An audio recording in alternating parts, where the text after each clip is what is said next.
Let's begin the season preview series here on Locked On Pacers, going player by player, starting with starting power forward Jalen Smith.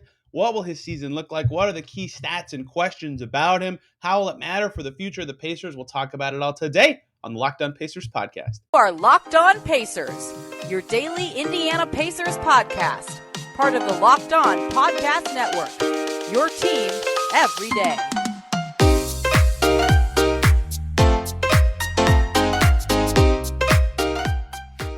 Welcome in to another edition of the Locked On Pacers podcast, where we, of course, talk about the Indiana Pacers. As always, my name's Tony East. I cover the team for Forbes and the Westside Community News. And today, happy Labor Day, maybe. I don't know the schedule of when the show will be released because there's a lot in the air with potential moves the Pacers could make, I suppose, that would change this. But we're starting season previews as September is here. How I'm going to do this for the players. I'm going to do one episode for each starter, as well as Chris Duarte, who might actually be a starter because it's unclear between Hield, Mathurin, and Duarte who will start, plus two of those guys have a lot of intrigue. We'll do one full episode for the six starters in that case. That'll be Halliburton, Mathurin, Hield, Smith, Turner, and Duarte, and then three episodes detailing bench guards, bench forwards, and bench bigs, looking at their season coming ahead. So we'll start today with Jalen Smith at the power forward spot. And how I want to do these is at first we'll talk about how Basketball Reference projects the player stats to be this season, if I think those are realistic, what their role should be, how it will change, big questions, big stats, stuff about their future with the team long term, because this year, a lot of the season preview has to do with long-term fits on the team, not short-term success, which is a different scope to have to look at Pacers players under. So going to be doing a lot of these, probably 3 a week going until the season starts. And as you know, we're back in September. We're back to daily after doing 4 of these a week in the month of August. Hope you guys enjoyed a different month there with more what-ifs and some player interviews. But we're going full into player preview mode, just so to keep everybody aware in case there is something dynamic that takes place this weekend. I'll be out of town between Thursday and Sunday. So I'm recording this Thursday, September 1st. If this seems like an episode that should be a different day, that is why I will get to the breaking news if any happens on Tuesday. If not, great. This is very timely. So Jalen Smith season preview. Excited to do him first because he has one of the most interesting swing seasons for the Pacers to me of anyone on the roster. And we kind of talked about this on Friday's episode with Jack Christ about how, if the Pacers are going to ascend a lot this year, be better than people think, I think Jalen Smith's one of the key players in that ascent, or that will be a part of that growth, because the power forward position is pretty important in general in the NBA. The Pacers have been lacking at a true four since Thad Young. And hey, when they had Thad Young was the last time they were, good and making noise to either, win a playoff game or be in the postseason and be damaging, outside of 2019 when they had other talented forwards like TJ Warren. For example, forwards are important, and if Jalen Smith can be a forward, that would help the Pacers a lot, who currently slate to have kind of guard-heavy and big-heavy spots. So I think his season is going to be very fascinating and interesting.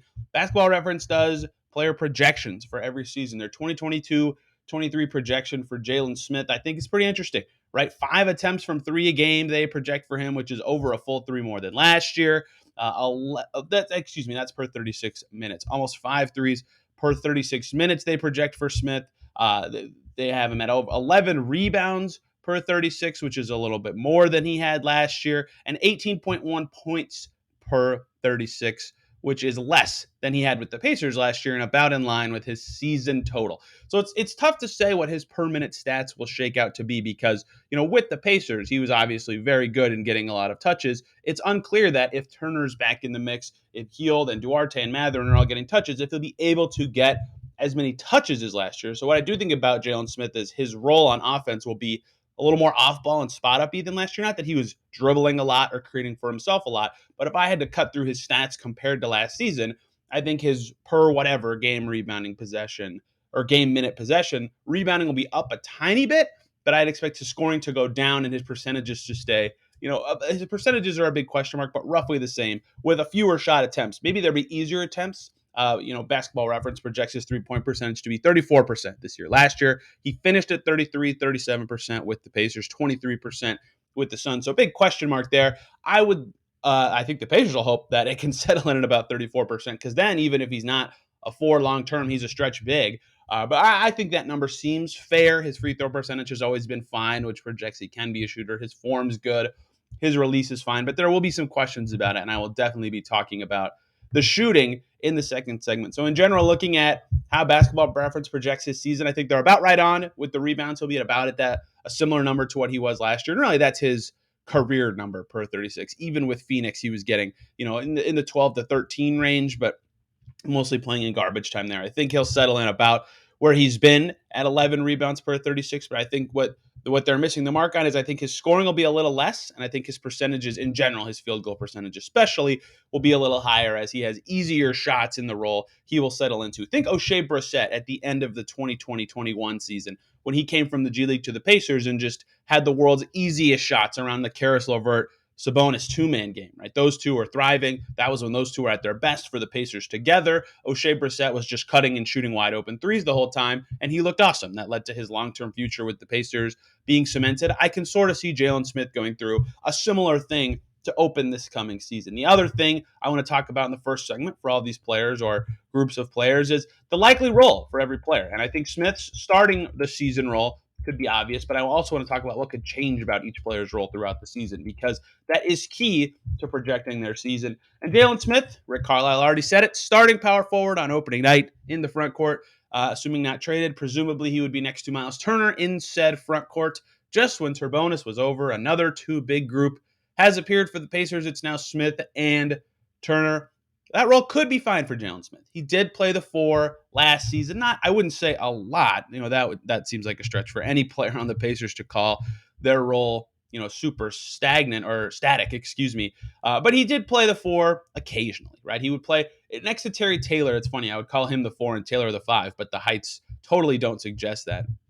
But, he played next to Terry Taylor last year. He played next to some other big guys down the stretch of the season, like Brissett, for example, although he was truly technically the five. In those units, he played next to Goga on occasion down the stretch last season. He played next to Isaiah Jackson on occasion. So he has experience with the four. He obviously roamed around the perimeter quite a bit on his way to completely inflating his three-point attempts after being traded. He approached 1.5 per game with the Suns and was almost at 4 a game with the Pacers. Obviously, more minutes were involved there, but even per 36, his three-point attempt numbers went from about 3.5 per 36 with Phoenix to 5.5 with the Pacers. So clearly a more perimeter-based in role, and that suited him well. So I think that he can be fine at the four offensively. Defensively is where, of course, the hurdles will be, as it was with Turbonis for 5 years. It'll be interesting to see how he can fit in there, but he did do okay at times, I thought, on the end of the floor. He was surprisingly nimble, but I think he'll slot in at the starting power forward spot. They'll give that as long of a leash as they can because not only is it important to see how Smith potentially fits with Miles Turner directly if he's on the team, but in general with Isaiah Jackson, with Goga, with whatever other big is out there, seeing how he can be used in various situations is kind of important for a team with still a couple young bigs that they have to figure out exactly what role makes sense for them. But how could his role change? Well, the obvious one is if Turner gets traded, it would not surprise me if the Pacers just said, okay, we're starting Jalen Smith at the five now.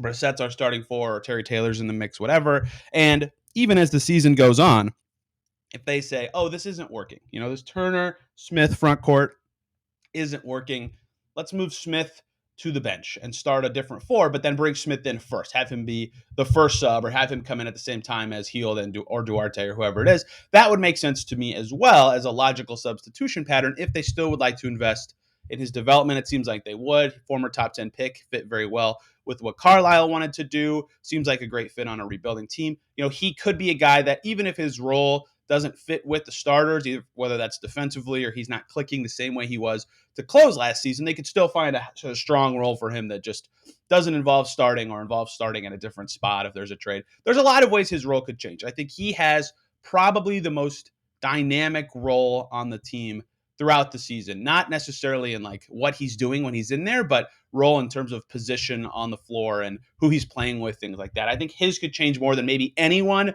except for Chris Duarte's, who obviously his spot is still kind of TBD with starting and coming off the bench, and Buddy Hield at the same time for the same reason. So interesting season coming up for him. Lots of questions that I want to talk about, as well as key stats to monitor with Jalen Smith, because he had some interesting stats last season that I think will kind of be important to track right when the season starts for the Pacers this coming year. Before we talk about those stats, though, really quickly, guys, a quick message from the National Highway Traffic Safety Administration.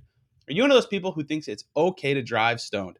What's the worst that could happen? You end up driving below the speed limit? No big deal, right? Wrong. The truth is your reaction times slow way down when you're high. You not only put yourself in danger, but everyone around you. Talk about a buzzkill. Stop kidding yourself. It's not okay to drive high. If you've been using marijuana in any form, do not get behind the wheel of a vehicle. If you feel different, you drive different, drive high, get a DUI. Thank you, as always, for making Locked On Pacers your first listen today and every single day. For your second listen, Locked On Lakers is the way to go because I was on their show last Friday talking Russell Westbrook, Miles Turner, Buddy Hield, the works, the stuff that's in the news. If this trade happens by the time this episode's out, that's going to sound dumb. But hey, go listen to Locked On Lakers anyway. The Kamenetsky twins do a great job on that show. More talking about Jalen Smith's season and the biggest questions about it as we head into segment 2 here. And Jalen Smith, pretty good year with the Pacers last year, obviously. Huge ascent, totally different player than the one he was with the Suns. Doubled his scoring output, almost doubled his rebounding output, shot so much better from the field, was a totally different player. People were clowning the Suns for the trade, even though it was a win-win. But that was what he was, right? They got him for Torrey Craig, slam dunk trade by the Pacers, even if he doesn't pan out on his next deal.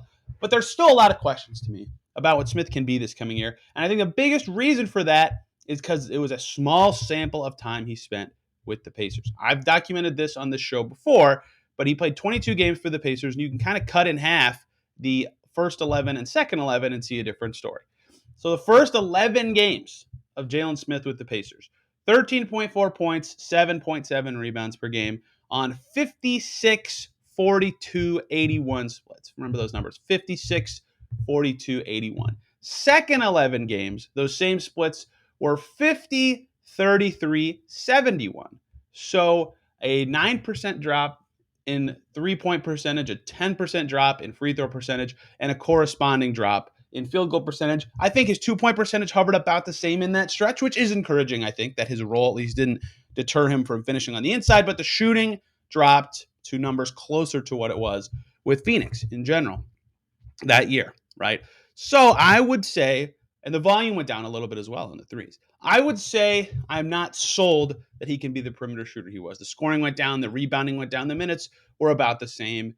You know, even though he had those 2 games that he missed with the injury, you know, he clearly wasn't as good by a small amount, but still wasn't as good in the second 11 games as the first 11. Now, he was still a much better player than he was outside of like a 10-game stretch in Phoenix where he was starting with Ayton and JaVale McGee hurt as a second-year player. So I still believe he's better than the perception of what he was in Phoenix. I have no doubt that he is a rotation-level player, at least, which means that's good. You know, but they're investing in him right now, or they're hoping to as a starter, despite what the money says. They're investing in him as a starter, and they're definitely doing that by saying he's starting and putting him at the starting 4. So the question is, from a totally zoomed out perspective, is he the first 11 games Jalen Smith or the second 11 games Jalen Smith? And that is, those stats aren't so drastic that you're worried if he's the second 11 games Jalen Smith. But the 3-point percentage in particular is the one that is the first question I will have about Jalen Smith. Is that 3-ball legit? Is Jalen Smith actually a good perimeter shooter? Why does that matter? Well, it doesn't super matter. If he's the second 11 games Jalen Smith and he's a 33% 3-point shooter, for a big, that's totally acceptable. That is totally acceptable. But it's important to me because if he's playing the 4, he's got to shoot like a forward to really fit there, right? And so, like when Miles Turner was playing the 4, yeah, him and Sabonis eventually figured it out. This last year was one of their best ever together. But one of the big hurdles was, you know, okay, if Turner's the 4 on offense, he's got to be able to stretch it out a little bit. And he was an okay shooter, and it worked at times. And last year was his best shooting season with Sabonis outside of the 2018-19 season. It was his second best shooting season with Sabonis. And it worked pretty well, but not amazing, right? If Smith wants to be a 4 and make it work with Turner or Isaiah Jackson or whoever the Pacers' long-term center is, he's got to be hitting threes, at least a reasonable clip. And it won't be a failure. It won't be impossible if he's a 33% to 30% shooter. That's, again, fine for a big man. But if you would like to deploy him as a 4, if you'd like to spread him out around Tyrese Halliburton, who's going to be setting him up a lot, if you want him to be a threat and pick and pop actions, him being a shooter is pretty important. I think that's a big question for every player in the NBA, really, but especially one who's playing at a slightly different position that's going to require more perimeter play from him. Is Jalen Smith's three ball legit? Is he closer to that 42% three-point shooter? I doubt it. Is he closer to that 33% three-point shooter? Maybe. But the free throw percentage says, maybe he's a 35% guy. That makes sense to me. Is where he would settle in. With the Pacers, he settled in at the end at about 37% last year. That seems a little high. In college, his last season before going pro, he was at 37%, right? If you want to look at his total college, though, 32.5%. It seems like there's been some inconsistency that makes this hard to pin down. And I feel like he'll settle in somewhere between 33 to 37%. The higher end, the better for his projection at his position and his fit with the Pacers. And obviously, going off of the first segment where it was talked about what his role would be, if he can make more of those, hey, guess what? He can be the starting four for several years. If not, he might have to be moved to the five. They might have to figure out what the ideal role for him. And my second question with Smith about this coming season is, does his overall fit as good as last year? Offensively, they were much better with him in the game. Almost 5 points per 100 possessions last year. Seamlessly fit on the end of the floor. He was also playing with guys like Kiefer Sykes and guys who won't be back. Malcolm Brogdon he played with a lot, for example. Not a lot, but a fair amount. Guys who won't be back. Justin Anderson and him played a lot together. The team is different now. How does he fit with the now Pacers, the now looking team with Ben Mathurin? He didn't play with Duarte too much last year. He never played with Miles Turner last year, right? How does he fit with those guys? Does his offensive impact remain similarly high with these new guys? That's a big question. If he's reduced to a smaller role and ends up being in the way or not able to produce the right skills to fit in with at least the guys who look like they're going to be here long term, Halliburton, Duarte, Mathurin, if he doesn't fit with that group as well, like maybe if O'Shea Brissett's a better fit, for example, all of a sudden you have questions about where Smith belongs on this team, what his role is, what he can be as a player. And that's a super vague question. I think that kind of applies to anybody not named Tyrese Halliburton, Chris Duarte, or Benedict Mathurin, but especially so for a guy like Smith, who fit in pretty well with a sort of different cast last season. So the stats to monitor, I think, are kind of related to those things. The first one, though, I'll go with is defensive rating, or specifically the on-off defensive rating of the team with him involved. Last year with Jalen Smith in the game, Pacers defensive rating, 119. Very bad. Not quite Buddy Hield levels of bad, but pretty bad. And some of that is he's playing out of position. Some of that is he's playing on a terrible defensive team where he has to make up for stuff and be covering for other players. There's a lot involved in every player's defensive rating when they're on the floor. This is not an individual stat. It's a team stat, but it does say something. Your on-off says something. And the Pacers' defensive rating with Smith off was about 4 points better per 100 possessions. He did not have the strongest defensive impact, but he also was playing out of position. But guess what? That matters because he's playing that same position. He's starting at that position this year. Can he defend forwards? Can he defend forwards capably enough that the Pacers are comfortable playing him at the four a lot of the time? These questions sound pretty familiar, don't they? Jalen Smith has sort of fallen into the Turbonis situation. Now, his role could change in the middle of the season. He could be moved to the five if Turner is dealt, even before the season. That could happen. If that does happen, that question will change a little bit of how can he do guarding fives, but he's nimble enough to stick with a lot of fives. His post defense will need a little bit of work, but he is pretty strong. He's muscular. So I'm curious about how he can guard fours. Even if Turner's traded, he'll probably play some with Isaiah Jackson and probably play some with Goga and other interior players like Terry Taylor. How does he fit defensively in those moments? Can he improve that on-off defensive rating to the point where, and this kind of goes back to the fit question, he looks like a piece with the lineups that he's in on? The other stat to monitor goes back to one of the questions I had. This is a lame one, and this is true for a lot of players as well. The three-point percentage. Is it around what it was last year for the Pacers? If it's 37, oh my gosh, this guy's going to be a key piece for the Pacers for several years. Is it around what it was his last 11 games with the Pacers? If so, they might have to figure out the right volume for him. Is it what it was his first season in the league? 24%. Yikes. Goga Batadze numbers. That's a little scarier about what his role can be. Or can you even play him at the four at all? Is it what it was at Maryland? Hovering somewhere between that, like 28%. These numbers matter. And figuring out where it settles in is going to really matter for his projection.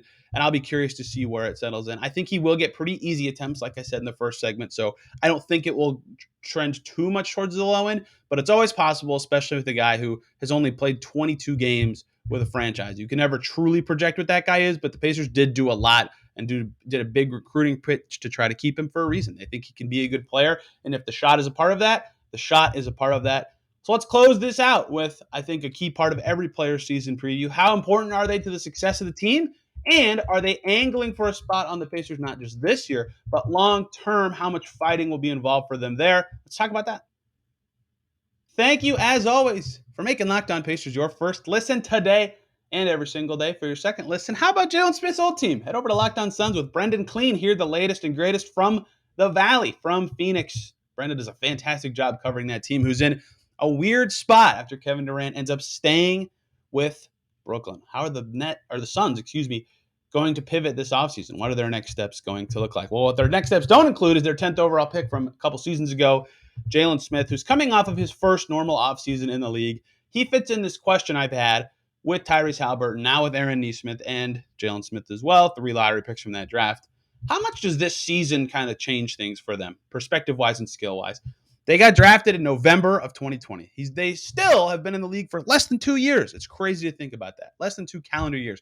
When the opening night happens this season, they still won't have been in the league for 2 years. It's unbelievable how weird the timeline have been for those guys. Smith got drafted, goes right into camp about a week and a half later. They have a short first offseason, especially for Jalen Smith, whose Suns made the finals. So he had a really short first offseason. This is his first normal offseason, and not even that because of free agency, but still the length of it, the timing of it. I'll be curious how much this can affect what he can be this season. I have that question about a lot of guys. But that's unrelated to what I really wanted to talk about in this segment is, first question, how important is this? I'm just saying this for every player because I'm reading it off my note screen, but really it's Jalen Smith here. How important is this player to the success of the team this season? How important is Jalen Smith to the success and winning of the Pacers in 2022-23?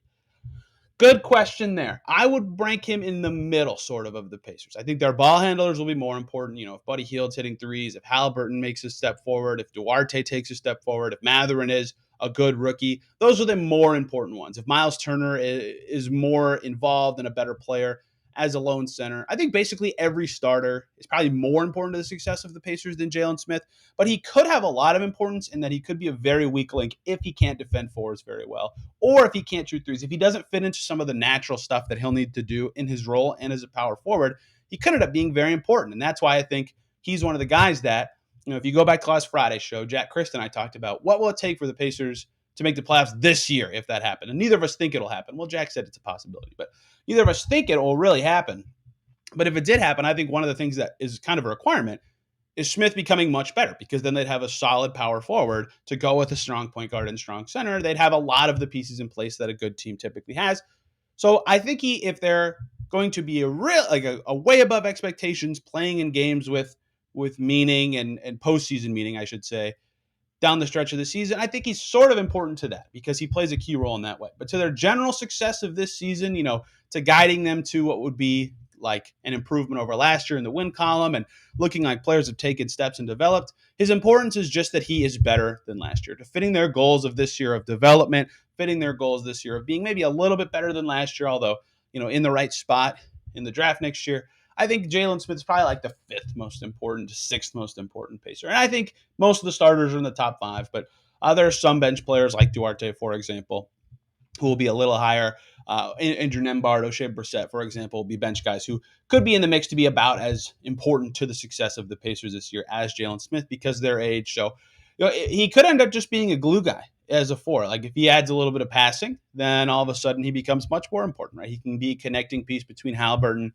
or McConnell on the next level, especially if that's paired with a shot. Then he's like a very well-rounded offensive player. But that's a lot of ifs. So I think it's possible he's one of the more important Pacers this year, but I wouldn't put him in the top 5 in talent on the team, and I wouldn't put him in the top 3 in terms of long-term development. And because of that, it's hard to peg him as one of the top 5 most important Pacers to their success, either if they're winning or if they're developing and a little better than last year. But if he does take that step, that would be one of the most likely things that would need to happen for them to be a play-in team or a playoff team this year. A substantial step, I should say.